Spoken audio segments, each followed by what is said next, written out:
Thank you all for joining today's session titled Boosting Tester Productivity with Coded Automation and Autopilot.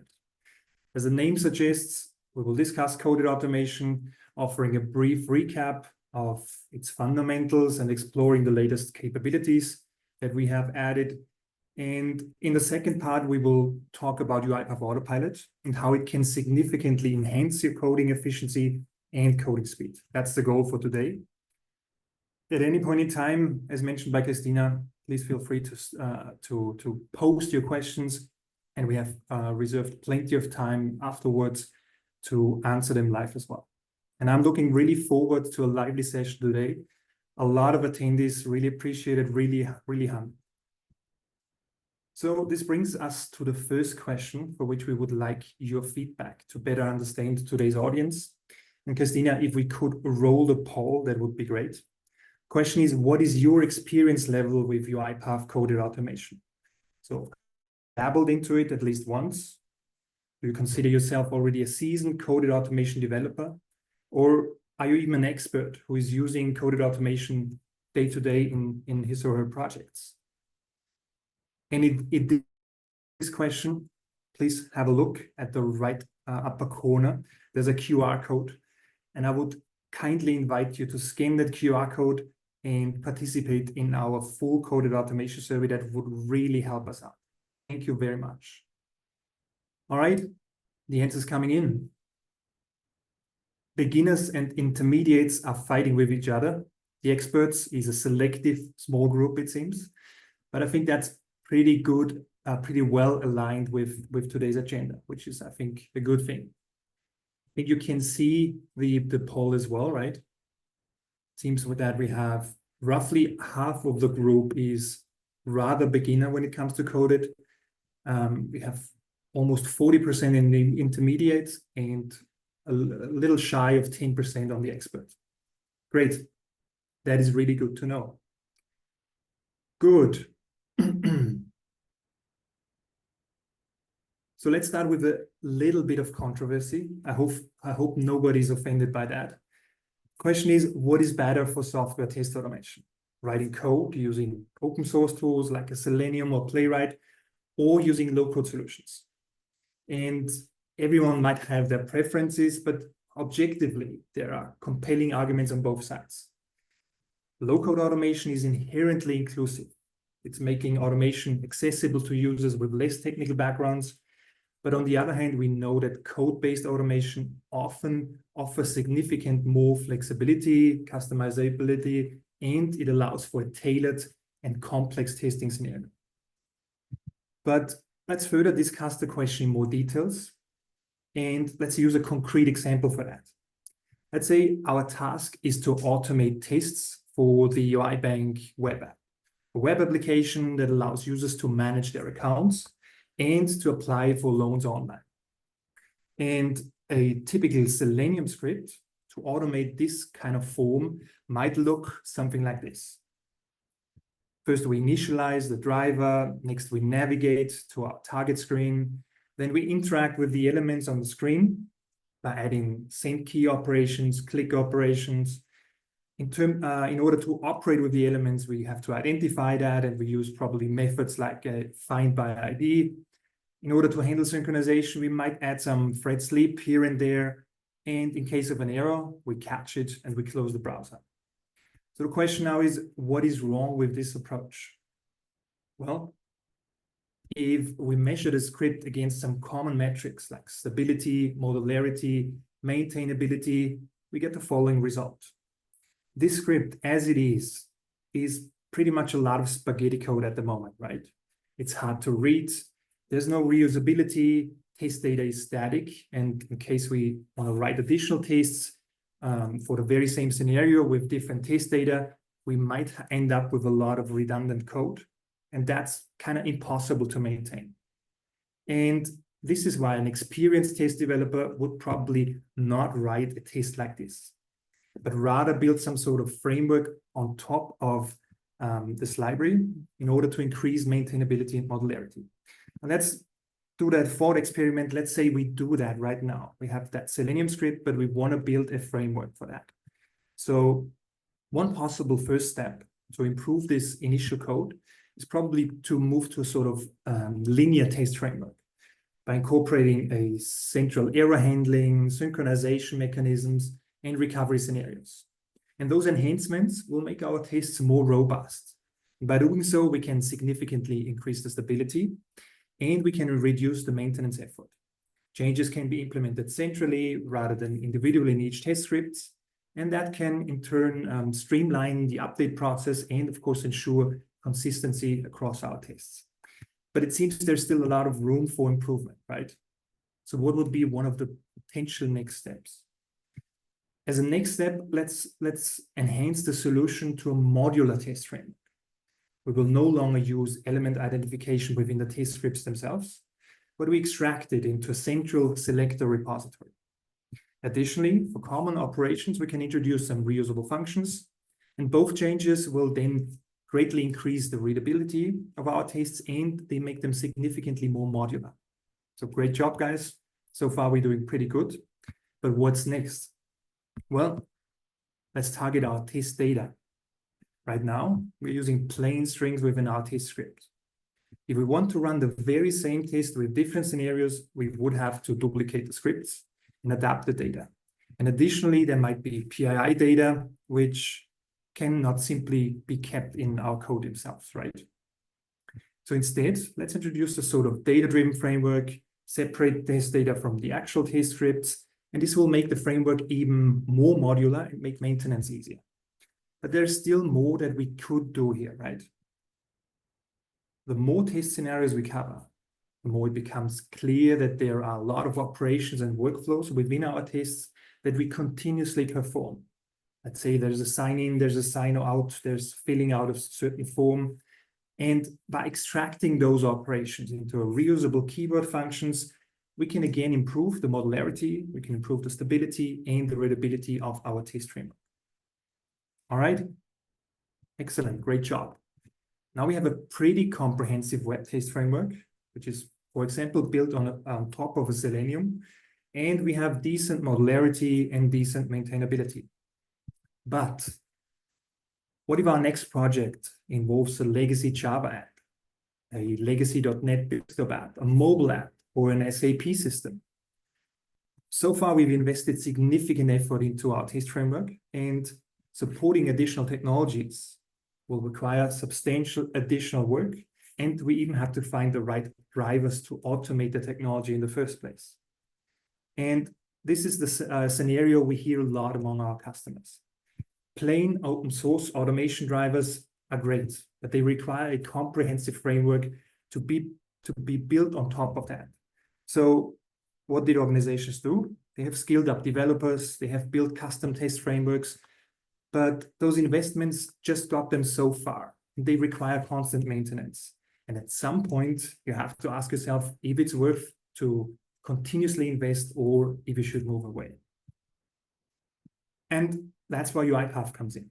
UiPath Test Suite, and the whole crowd here actually knows and hopefully confirms, allows you to get a comprehensive testing framework out of the box that supports any UI, any API technology. It includes advanced synchronization mechanisms. You have sophisticated targeting methods and features to easily manage and maintain even large portfolios.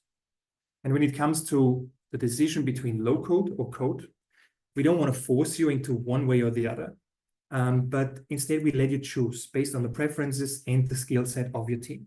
And that's why we've introduced, besides the low code part, a rather codeless part in Studio Web, as well what we are targeting today, coded automation. So for the benefit of the majority of the group today, let's do a quick recap on what coded automation actually is, what it means. Coded automation in UiPath refers to automation scripts written entirely in code, rather than using your low-code activities that you might be familiar with.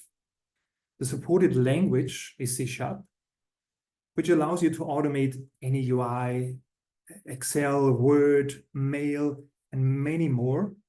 And additionally, you can leverage the entire .NET framework and its vast capabilities to build any sort of complex automation or program. So it also features, of course, all common UiPath capabilities that you might have appreciated in low-code development so far, like an object repository, templates, reusable files, and whatnot. So that's all included. That's the benefit that you get with UiPath.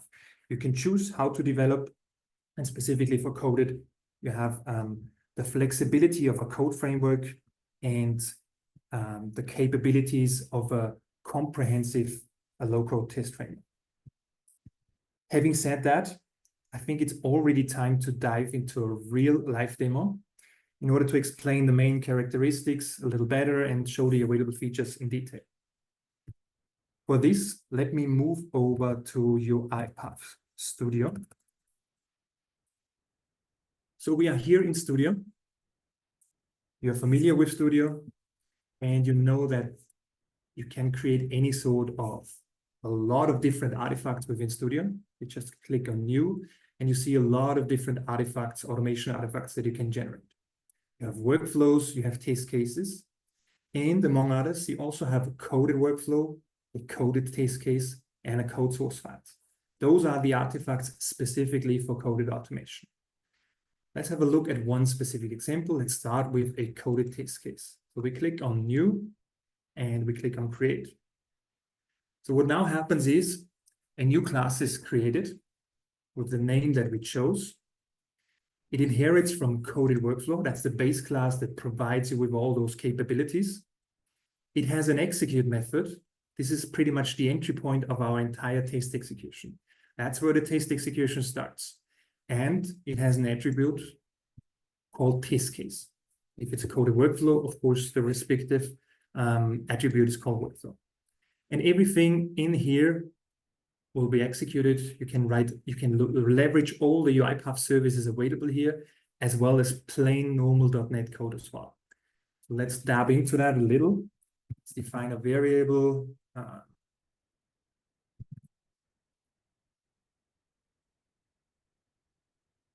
Let's define string real quick.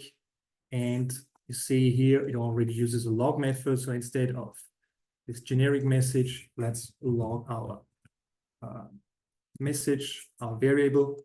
So you can create all sorts of code here. You have a full class here. You can add your using statements. You can add references. The references can be added from any source, as long as they are NuGet packages. You can leverage your package manager. So any sort of .NET reference as well as activities can be added here. And of course, it's a full-blown IDE. So you have your syntax highlighting, you have your auto-completion, all that is in place. Of course, you can debug, so you can at any point in time set a breakpoint, and you can hit debug in order to debug your coded workflow. In this case, the project will be compiled, and then the execution will start in the execute method.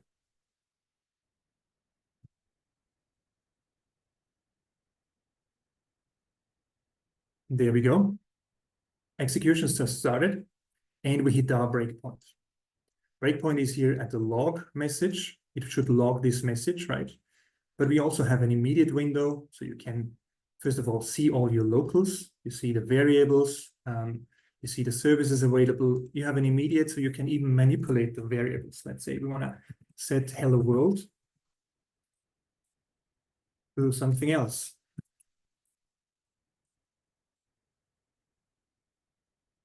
So now we've set the variable accordingly. We continue the execution of our workflow, and you can see the message changed in order in the output here. It says hello community. So it's a full-blown IDE. You can really do a lot of crazy stuff here if you want to. So that's the first view on how coded automation works, how you create new artifacts, and and how the IDE itself works. Now let's get it to a more sophisticated example. Let's remove that. We no longer need that. We are doing testing properly, right? So we have connected our Studio project to a corresponding test manager project. So let me switch over to this test manager project, which is connected to the Studio project. And we have a bunch of test cases here. Let's go back to our Selenium example. There we used as an example the UI bank web app, and it makes sense to continue that example, I would say.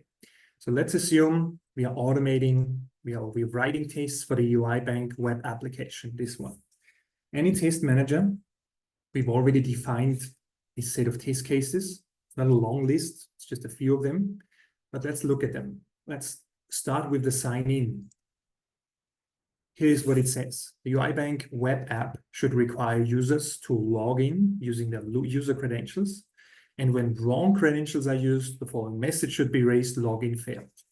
So there is our login window on the home screen of the UI bank web app. We provide a username, we provide a password, we click on sign in, and then we should get some sort of message here. Let's automate that, right? And let's use coded automation for that. Therefore, we move over here to Test Explorer. In Test Explorer, you have a filter for all the different test artifacts. And one of them is the manual test cases. So it will show all the manual test cases on Test Manager. That's kind of your to-do list for your automation initiative. And one of them is the sign in, right? So let's use that sign in and create a coded test case. Again, class will be generated. This class has the name now of our test case. It is a type of coded test case. It's already connected to our Test Manager test case, which is great. We don't have to connect it anymore. And we list all the manual steps here as comments. That helps us, right? Because now we can really quickly get started with automating it. Let's remove the log here. And let's try to automate this very test process. First one is we want to open the home screen of the UI bank. Okay, how we do that? Well, there's a service, a package that we want to use, which is UI automation, right? So probably a good start is to use the UI automation package. You can see it here in the auto completion. And there's a lot of capabilities available. What we want to do is we want to open a screen. So we use the open method. And then we see there's a lot of overload methods that we can use here. We want to start with using a real selector, because that's a question we get a lot. So I want to start with that example. So we need an app target. What is the app we want to automate here? So let's try to use app target. Let's see what we can do. Okay, there's some methods we can choose from. One of them is called from URL. That looks pretty promising, right? We are automating a web application. Let's try to use from URL.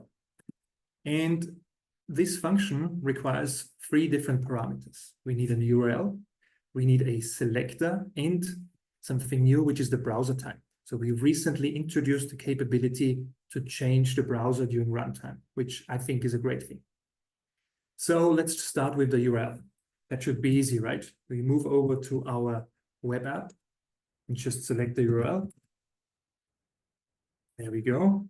It's passed in as a string. So that's okay. We have that. The next one is a selector. How do we get to a selector? Well, one starting point might be our UI Explorer. That's a complex, a very comprehensive tool that can help you with that. Just click on indicate element, just select any sort of element here. And then you will see as the parent selector here, that's the selector of our screen. So we can take that and we can copy paste it as our second argument. And then we need a third one, which is the browser type. And here it already tells us the object type is in browser type because it's an enum. So we use in browser type and select, in my case, I want to select Edge. Okay. So we have opened the screen, first line of code. Awesome. Next one, we want to type into the username and we want to type in the password. Well, that's pretty much the same. The only difference is now we're operating on a screen. So we need a screen element. Here we open up a screen, so we probably should assign a screen to that. Let's define a screen and assign it to what we get back here from that open command. And on this home screen now, we can do some further operations like type into, because I want to type into the username field. Let's see what we have in terms of parameter. In this case, now we don't need an app target. We simply need a target for a control. The corresponding class we need is target. And there's, again, a lot of different methods available. You can choose a target from computer vision, from a fuzzy selector, from an image, from a strict selector. and so on and so forth. So there's again a lot of capabilities. In my case, I start fairly easy with target from selector. And again, I need a selector here as a string. And what we will do, no surprise, we indicate the element, in this case, the username field. And then we get the corresponding selector here, which is an ID and a tag. Let's use that. And let's paste that in here. Okay. Then we need a second parameter because we want to input a value, right? So let's choose a comma and let's input some text, username, whatever it might be, right? It doesn't matter right now. Okay, so far, what do we recognize so far? Well, that's pretty aligned with our spaghetti code we showed initially for Selenium, right? It's super flexible. I can use string selectors here. Question is that the best approach? There's a lot of boilerplate, a lot of strings here, and the readability is not great, I would suggest. So while you can do that, and I have a lot of examples in this project that I will share, all the selector types, you might get an idea of creating some crazy stuff with that, how to create a target app model for a screen, how to do that for elements, and so on and so forth. So I'll share that with you to give you an idea how that works. But what we propose is a different approach. We propose to extract the selectors, to centrally store them. And it happens so that we already have a feature for that, which is the object repository, as you might know. Object repository allows you to record screens, to record application screens and their controls, and to store them centrally, manage them centrally, and reuse them in multiple projects, which is a great thing. And there has been a lot of improvements in object repository in the recent releases. So if you don't use it yet, I strongly recommend to do that. So how can we access those instead of using that bloated code here? Well, we remove that again. And let's start over here. We still want to open up the screen, right? That didn't change. And for a screen, we need either a app target, or we simply use a descriptor in our object repository. And surprise, we use descriptors as the starting object here.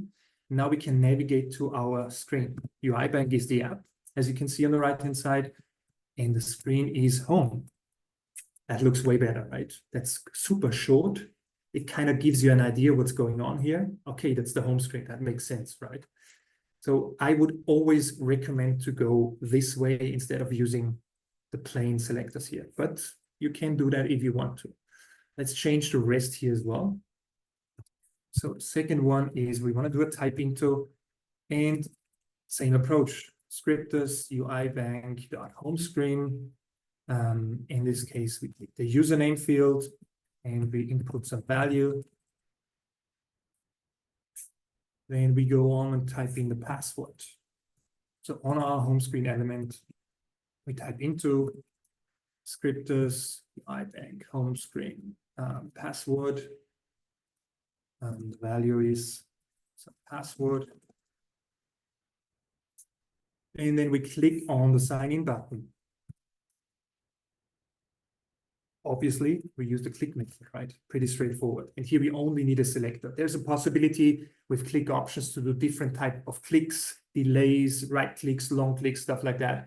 If you're interested into that, we can share with you some examples. As a matter of fact, the easiest approach to do a simple click is just to provide us the selector here. So again, we use descriptors, UI bank, home screen dot sign in. And then we want to verify the login message. How do we do that?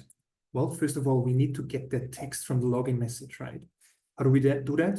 I think it's no surprise. We use a get text. We use a get text and we need a control. Fortunately, we have that in our object repository as well. Login message. And to do something with it, we want to store it in a variable, right?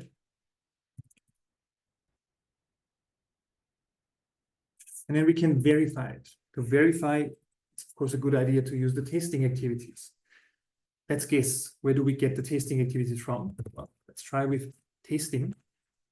And there's a lot of capabilities. All the activities we have in a testing package can be accessed here. And on the verify side, what is new, it's not only that we have those free activities as a code, like verify expression, verify with operator and stuff like that. We have a lot of overloads that make it easier to assert stuff. Like in our case, let's use a verify contains, because we want to verify that the login message contains a certain value, like login failed. Sorry, I'm stupid. All right, that's our coded test case for the sign-in process. Now let me try to run that now. We hit run, the project is compiled, and I've set a breakpoint here because there's an additional pop-up I don't want to deal with right now. We just click on that and then we continue and then we get the login message.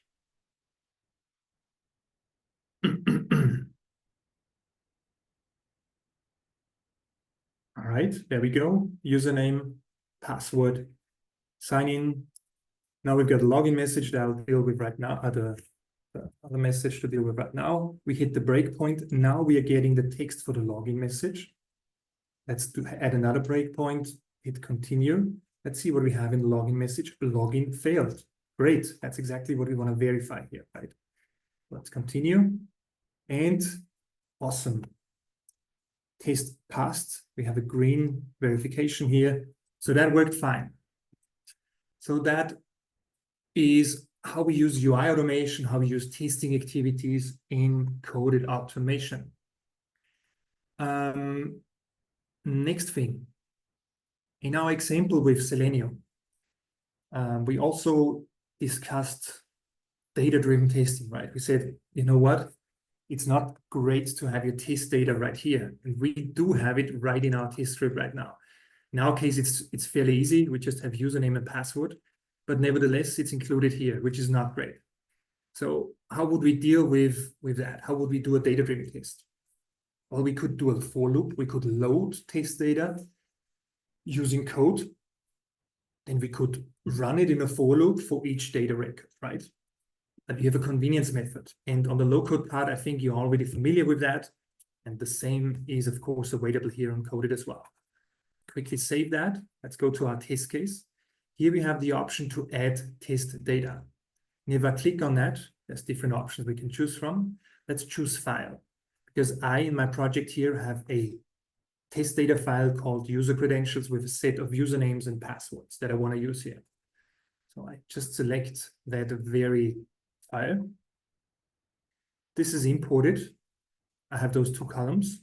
I can choose if I need certain records or not. If I'm happy with it, I just hit import. And now let's see what changed.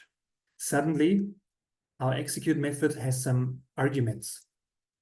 The username and the password, so the columns of our test data sheet have been added, and the default value is set to the first item in the table, right? Now we can, instead of using the plain text, simply use our arguments. We use the username and we use the password. And doing so, we go back to Test Explorer now.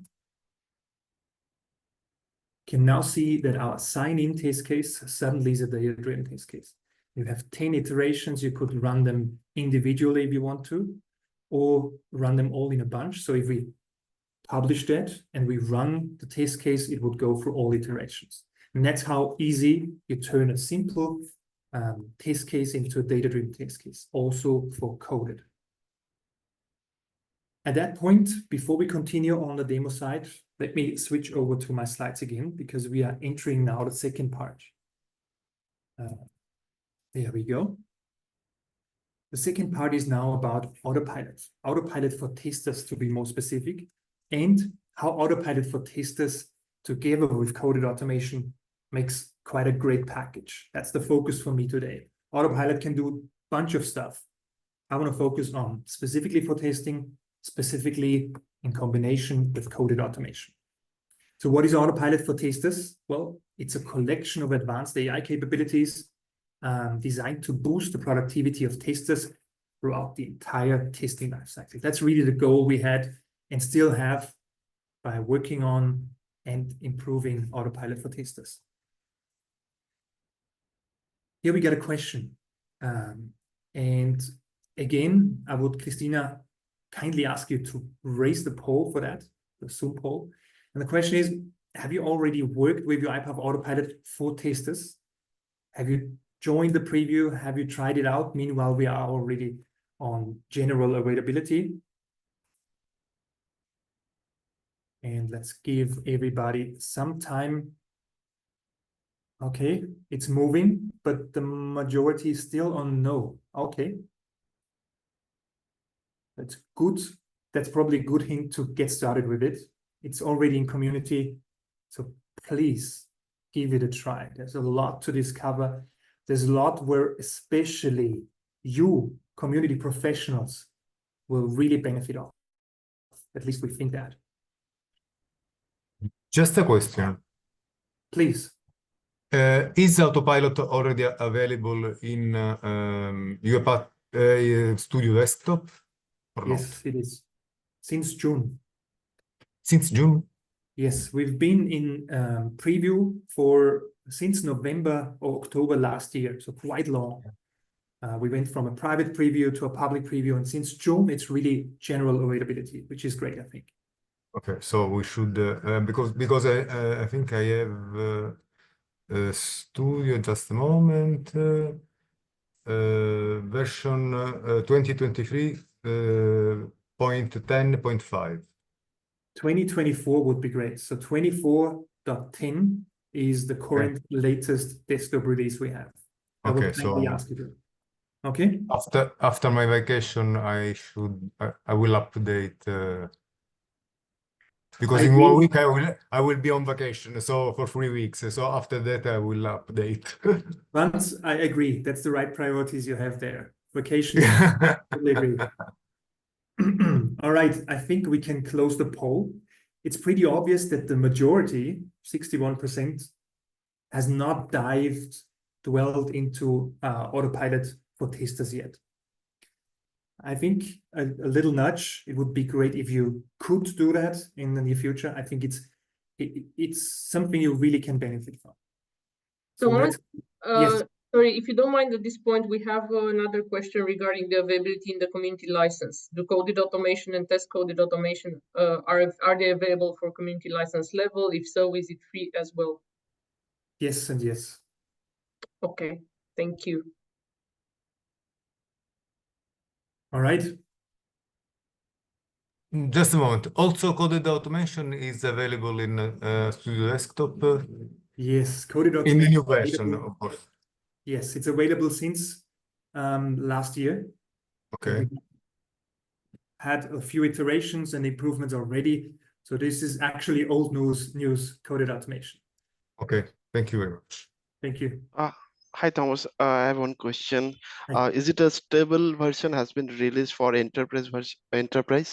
Absolutely. I have telemetry of a lot of enterprise customers really leveraging coded automation on a big scale. It's no longer a tried out, but really using coded automation as their primary way of automating tests as well as workflows. Thank you. Thank you. All right. Let me close this poll and let's continue. So, Autopilot for testers. It consists of pillars. The first one is, and it's unfortunate that we will not dwell into all of them today. We don't have the time, unfortunately. But I really recommend, and we will share some links on how to get you started, because there's so much to explore. We have a lot of MVPs in this call. They are fully onboarded. They are the experts on that. Please leverage also those resources. They know it inside out. The first pillar is AI-powered evaluation. So Autopilot on Test Manager allows you to take a test requirement, which might be a user story, and we can evaluate the quality, meaning, is this a good user story that we can derive test cases from, or should you improve it, adding more information? That's the first thing. The second part is the AI-powered generation. Here, again, in Test Manager, Autopilot will help you to generate full scripted manual test cases for your test requirements. So they are step by step, not only titles. So really great feature. And we have enterprise customers using this a lot. The third part is the AI-powered automation. This entails everything around Autopilot in Studio for testers. And that's what I will be focusing on, just to be clear. The last thing is the AI-powered insights, which is analyzing test results. So as mentioned, that's what we will be focusing on in the next 20 minutes or so. That's the focus for today, but there's way more to explore. I'm not sure if we have a deep dive on the full Autopilot for testers feature set. If not, we definitely should. So AI-powered automation using Autopilot. What does this entail? The first thing I want to share with you is it can help you to generate automation from manual test cases. Let's see how that works. Oh, sorry. So for this, let me move over again to Studio. We are here in Studio. We've talked about Test Explorer and the point that there is a lot that we can see the manual test cases available on Test Manager. That's our to-do list. That's what we should automate at some point in time. And one of them is the register for new accounts. So let's check this out real quick on Test Manager. Register for new accounts. That's how the test case looks like. Let's look at the manual steps. Open your iBank home screen, click on register for account, fill in the form with a lot of details. So there's a lot of fields that we should fill in. Click on confirm and agree policy, and then click on register. So to give you an idea what that means in our target app, there we go. There's our target app. Lakshmi, I think you are writing on the screen. Feel free to do so. I just wanted to remind you if it's not on purpose. So the register for account, you have a link here on the home screen, register for account. Then you provide email, password, and you fill in that form. You hit confirm, and then you hit register. That's the whole flow, right? And we want to automate that. So let's go to our manual test case here. I've shown you previously, you can say create coded test case. Then you have that skeleton, that class with the manual steps. Instead, you can directly say generate coded test case with Autopilot.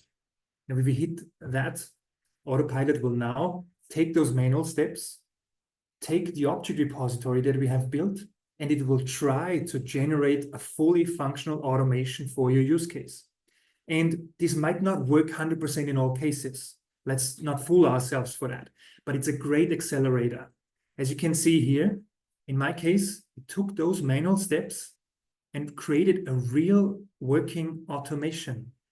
We open the home screen, we click on register, then we fill in the form with type intus, then we click on register. So that looks pretty impressive, right? I just said right-click, generate automation, and then the magic happens. The magic is Autopilot. Autopilot is based on LLM gateway. So we use a large language model and of course some context grounding to generate automation here. And part of the context grounding, of course, for your automation specifically, is object repository. So if you have a well-structured object repository, Autopilot can lead to great results when it comes to UI automation, just to mention that. So object repository is the starting. And this looks, I would say, pretty good. Let's see if it really works. Let's hit run on that. Let me add a breakpoint here as well. So we open up the home screen. Let's let it compile.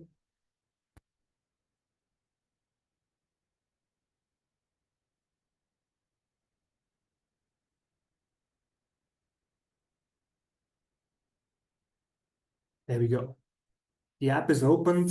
I think we hit our breakpoint. There we go. Let's continue. It now should click on register for accounts and then should fill out that form. Hopefully it does. There we go, hands off. And it fills out the form as expected.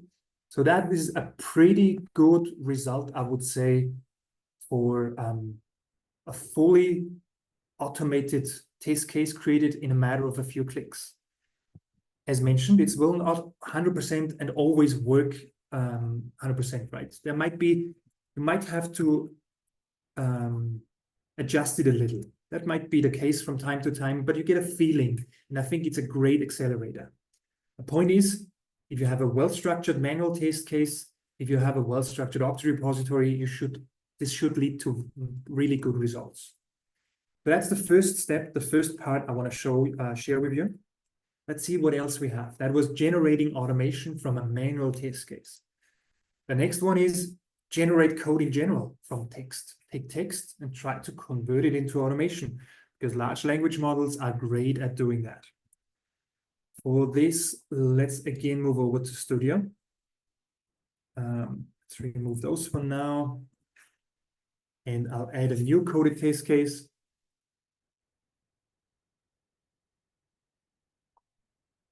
So, new coded test case. So how can we generate code in general, right? So let's give it a start. Let's again use the most easy example that we had previously. Open a screen, let's say. So what we do is we use a right click and the command generate code. This will open up a prompt window, and in this prompt window, feel free to tell Autopilot what you want to have, what you want to automate. Let's say we want to ask Autopilot to open the UI Bank home screen and then click on products on home screen. Then click on loans on home screen, something along those lines. Simply hit generate. Now Autopilot will try to take your command and generate real automation. And that looks pretty good. So the next step, we probably want to attach to the next screen. So let's say attach to the next screen would be the selection screen. That's how I named it in Object Repository.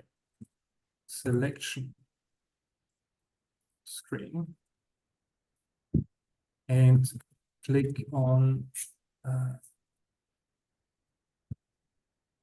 apply for a loan. We hit generate. So you can use it throughout your test automation, throughout the process. And we can do even more. So that's UI automation using Object Repository, but we are not bound to that only. All the activity packs supported by coded automation to some extent will work with Autopilot. Let's have a look at the following example. I have an Excel sheet here. Let me quickly open it up. It's an account list. So what we have here is an Excel sheet with account numbers, bank codes, the type of account, is it a checking or savings, the date when it was opened, the account owner, and the balance, right? Let's try to do something with that. It's an Excel sheet, so let's ask Autopilot to read that. So let's say read the sheet counts from Excel file, and now we need the path. So here we need the path for the Excel file, and we want to read it into a data table. So let's get to the path. There is our accounts. Let me do a shift and copy as path. Let's fill that in here. So Autopilot, please take that Excel sheet, go to the accounts tab and read it into a data table. Let's see what Autopilot can do with that command. I have no idea of how Excel coded automation works. So is it something Autopilot can help me with or not? And so let's remove this. Autopilot now creates here statement, using statement, and uses the Excel service, use Excel file with certain options. The options include the path here, and then it even stores it in a data table, and it even tries to print that, which is awesome. So I have no idea how the code works for Excel in UiPath. Well, just use Autopilot. So if you're not familiar with certain APIs, you can use Autopilot and Autopilot will help you to generate that code. You can even do more here. Let's say, let's go outside that class or outside that execute method here. Let's say you want Autopilot to create something fancy, create some code for you. I remember, so I'm in product now and I'm the total noob when it comes to code. What I'm showing here is super sophisticated for me, so you would probably laugh at that. The point is, I've been a developer in the past, and when I had to solve something, I went to any sort of web page. I went to Reddit. I went to what was it called? A lot of web pages to get the answer, right? To get the code I needed. Autopilots or large language models in general can help you greatly with generating code, or at least helping you to improve it. So let's say Autopilot, I need a method. I have two strings. I want to compare them. How similar are those? There's a common algorithm for that, which is called a Liebenstein algorithm, for example. There's additional ones, but that's the one I used in the past. Let's see, can Autopilot help me with that, generate that for me? Because to be honest, I don't remember how that works. So we can say generate a method called compare strings with the following input parameters. Let's see, string 1 and string 2, which is using the Liebenstein algorithm, and I might misspell that, I'm sorry, to compare those two strings for similarity, for example. Okay, let's see what Autopilot does. I have no clue.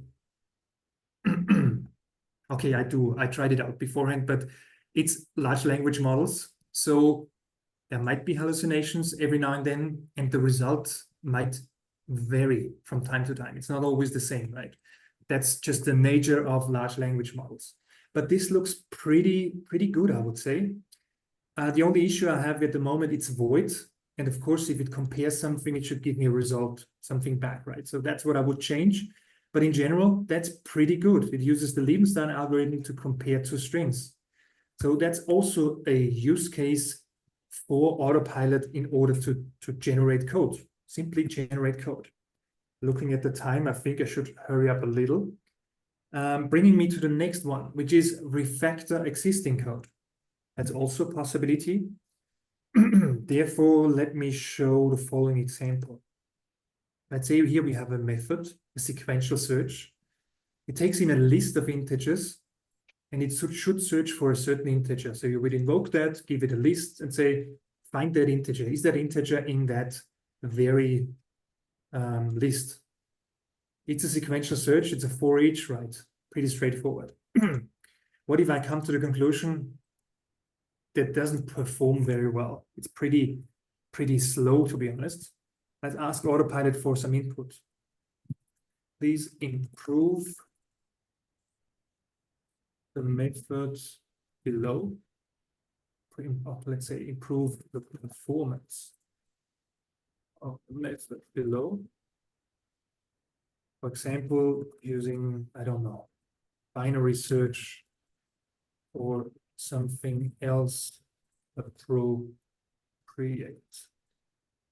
Okay. Let's hit generate. Let's see if Autopilot can help us with that as well. All right. Awesome. We started with a sequential search. Autopilot now creates a method for us, which is a binary search, which should have a better performance here. So again, Autopilot can help you with also refactoring existing code. You can ask Autopilot, please improve that code. And the last thing, and I think that checks in terms of time, is generating synthetic text data. Again, let me move over to Studio. Let's have a look at our initial example. Or not the initial one. Let's again generate one for the, let's use this one. I don't know. Apply for loan. Here's an example, apply for loan. also using the UI bank, and I want to add test data. I've shown you in the beginning that we simply can add test data and attach, for example, an Excel sheet. But what is new? Autopilot can help you with that as well. So there's a new option here, which allows you to generate synthetic test data using Autopilot. If you hit, we don't have arguments at the moment, so let's add that. In this case, we need arguments. Let's say we need a string email. Let's say we need a string, not a string, but we need a integer loan amount. Say we need an integer loan term. Say we need integer current yearly income, stuff like that. Okay, we just hit save. Now we say add test data, select generative autopilot, and now autopilot will interpret those. Autopilot will interpret them semantically, understanding what an email means, understanding that a loan amount is probably dollars, right? So I have to have a certain value here. And that's what Autopilot came up with, a set of synthetic test data. It also provides some entries with empty test data to get a negative field. Let's say that's not what you want, or let's say you have a different request. Just use the prompt. Let's say loan amount has to be between 1,000 and 10,000. That's a request that we have. Let's hit regenerate, and Autopilot will adapt our test data. All right, that looks great. Loan amount. Okay, here it kind of hallucinated because we have 11,000, but you get the gist, right? We can hit input, and now the test data is attached to our test case, and we have a data-driven test case as before. So it can help you generate synthetic data. It has some sort of conversational component here. So you have that prompt, and you can attach, you can enhance if you want to. Now I think I have to hurry up in the interest of time. That's what is all I had for today. Basically talking about automation using coded automation and combining it with the power of Autopilot. And I really strongly recommend you to check that out, to give it a try. It's all available in GA, it's all available in community. I've been tasked by Christina to move on to that slide as well and to give you a heads up. There's other dev dives, and I strongly recommend to join them as well. We would really appreciate your participation, and we would really appreciate your input in those sessions. Having said that, I think that's too early. Christina will also share them in the channel, right? At that point, do we have any additional questions that we can answer in the last minutes we have in that session? We had a lot of questions in the chat. Let's see if any of those who posted questions in the chat, because I see some of our MVPs and also some of the community peers already answered on the threads. Excellent. So yeah, we appreciate all the help we can get, of course. Let's see if anyone wants to open up the mic now to ask live. If not, reach out. You should have my email as well. Hi, Thomas. Hi. Hi. So I am in middle of exploring Autopilot for testers from last few days. So I'm creating some code using Autopilot, generating from Autopilot. So for example, I would say I am writing a manual step like wait for 20 seconds. After one step completed, so it is writing code as system dot wait and some seconds, but that is showing error in studio, and when I hover over the error, it's showing that this is not in scope or something. So why is it generating a code which is not supported, or why is it not importing required dependencies along with the code generation? So there's different dimensions of your question. The first one is, it's a large language model. We do some context rounding. So we tell Autopilot, you know what? We have automation activities. So whenever suitable, try to use them. So probably try to use our system library, try to use our UI automation library. If not suitable, go ahead and use plain.NET. That's one thing. why it's not working in your case, please reach out to me via email. You can share the project with me. We can have a look at that specifically. The other thing is adding the references. We have added a setting to Studio to automatically add references, usings at least, in your code. That's a setting that is on the overall settings page of Studio, right? Not in the project settings, but outside. It's something like automatically import references or something like that. I can share the details as well. We just have set the default to off because so far it seems in some cases it has not been performant. So it has slowed down the whole process a little. But try to check that out if that helps with the references. And overall, let's connect. Let's have a look at specifically at your project, and let's see if we just have to adapt the prompt or is there is anything else we should adjust. Sure. Thank you. Thank you. Hi, Thomas. One quick question. Hi. So the document understanding, entities, all those can be imported through this autopilot? Does those features are enabled? There's the capabilities we have at the moment. What is imported at the moment is not a reference. So we don't add a package automatically, but we add the using statements in your code automatically. Typically, if you use Visual Studio and you use an object that is not yet referred to with a using statement on the top of the class, you would get those squiggly lines, right? And it would say, I don't know that object. And then you manually have to fix it and say, add using statement. That's what we can do automatically. Automatically pulling references and adding that to the project, I think that would not be appreciated by a lot of customers because that's a lot of autonomy on our side then. But we can think about it. But that's what we do right now. Hope that makes sense. All right, yeah, thanks. Thomas, we have one more question from one of our MVPs, from Christian. Says he has a bad microphone today. When we evangelize coded automations, where should we position this feature? Today, the talk was aimed at tests with users. The initial starting point was a Selenium script. How do you envision coded workflows in traditional RPA domain in 2-3 years from now? So how we positioned it so far is the following. We don't force you. You can do whatever you want, and you can mix and match that in one project. So we envisioned you have a RPA or test project, and you have users participating in the same project. Some are business users that cannot deal with code. Others are experts that can write code. Both of those groups can work in the very same project. So you can invoke a coded workflow. You can invoke a low code. You can mix and match. You can have a coded library and import it and use it in a low code project. That was the idea here. In terms of positioning specifically for testing, of course, our goal is to some extent to compete with a Playwright or Selenium. They have open source has advantages in a lot of cases. We're aware of that.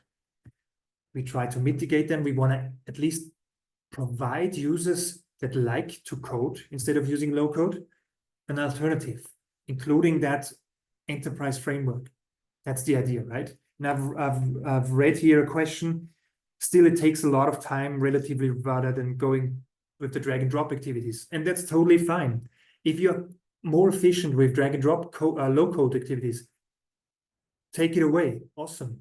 If you prefer code, let's go for coded. You can do both. You can even mix and match. So the flexibility is probably the differentiation we have. Hope that makes sense. Thank you. I think Christian is happy with that answer. Anybody else would like to ask Thomas? Because we're already over the hour, so let's get the last question in, maybe. Nobody? Okay, then I guess we can close it today. It was a pretty engaging session. There was a lot of activity in the chat. And I hope all of you managed to get the best out of it. You will be able to see the recording and the deck from Thomas tomorrow on the event link, and you will also receive an email. Thank you very much, Thomas, for joining us today for this incredible session. I hope you enjoyed it as well. And thank you everyone else also. Thanks, everyone. Bye. Thanks, Thomas. Bye. Thank you. Bye-bye. Thank you. Bye.